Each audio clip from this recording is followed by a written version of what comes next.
Ever since the pandemic, a lot of us stay inside. Or perhaps this was an issue long ago, as we become stuck to our phones and screen. Whatever the case might be, it's now become more normalized to stay home. And with convenience right at our fingertips, from fast deliveries to the prevailing immersion into the digital world, the trend of staying home continues to remain. But if that is the case, it's no wonder that a lot of us are suffering from what's called cabin fever.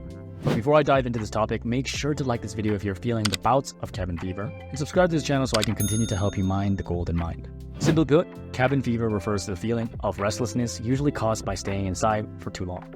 Although these feelings were definitely heightened due to the pandemic, especially for countries that were forced to lock down, it's a psychological effect that people have felt long before, although the exact origins are unknown.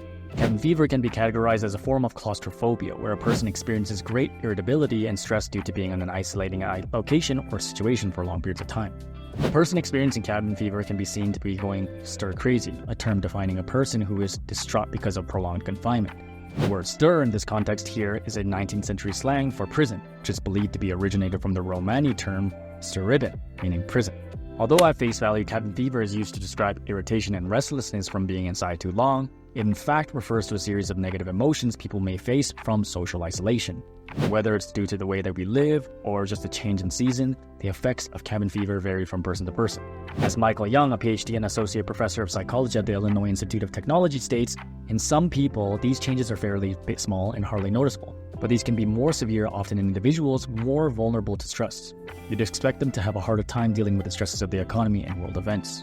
So what does cabin fever look like? The root of cabin fever lies in a sense of isolation and hopelessness. Some common symptoms of this psychological feeling could look like the following: restlessness, irregular sleeping patterns, decreased motivation, inability to wake up well, lack of concentration, lack of patience, consistent sadness or depression, constant anxiety, distrust of other people. So, with cabin fever being the case, how do we deal with it? Cabin fever can be easy to come by but hard to break from, especially for all staying at homes regularly. However, what's important to keep in mind is that it's something that can be overcome with the right steps and awareness. For one, you need to speak to people. Staying in home shouldn't mean social isolation from the rest of the world or society. It's important to take time to call and contact loved ones, catch up with people, share stories, simply talk. Even if you don't feel like you have a specific person to contact, these days there are plenty of platforms to allow online connection, with some studies hinting that talking to strangers can have surprising benefits. Secondly, make sure you exercise. Exercise does more for your mind than you can imagine. Moving around can help to boost your mood, reduce stress, and elevate your thoughts, as I talked about in another video. These days, there are countless workout apps to download. There are plenty of YouTube channels to help you get moving. There is literally no excuse to not work out these days, and this should be even more the case when staying inside. And then of course, number 3, disconnect from the digital. It can be difficult not to be on the computer or phone these days, especially when everything is online. However, spending all your time in front of a screen may only worsen your state of anxiety or restlessness. Studies have shown that there is definitely an association between screen time usage and psychological well-being.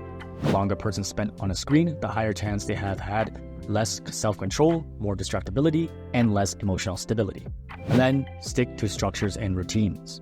As much as some refuse to believe it, structures and routines play an important part in your life. Structure helps to keep you focused, and routines can nurture consistency and self-control. I talk about this further in another video. The tricky thing about cabin fever is that it sneaks up on you. You go about your days thinking you're secure from the world in your safe haven you call home, and yet if you settle in it long enough, the lurking fever hits. One moment you may feel fine, but another you could be struggling with irritability and become highly emotional and demotivated, feeling stuck in a rut. There's no running away from cabin fever, but the important thing is to recognize and acknowledge that it will pass, as long as you keep yourself mentally and physically proactive. In a weird, twisted way, cabin fever might be your mind's way of reminding you to break out from your comfortable shells and be productive. Negativity can be hard to avoid. It can even be alluring sometimes. But stirring that pot of enthusiasm to learn something new can help remind you that regardless of what sits outside, the efforts to find and calm yourself from within can inevitably help to discover a light from the dark tunnel. So, as I talk about, cabin fever can be broken through some of the tips I've mentioned, such as sticking to structures and routines. And if you want to learn why routines are so important, check out the next video. And don't forget to subscribe to this channel so I can continue to feed you nuggets of gold on brain and behavior.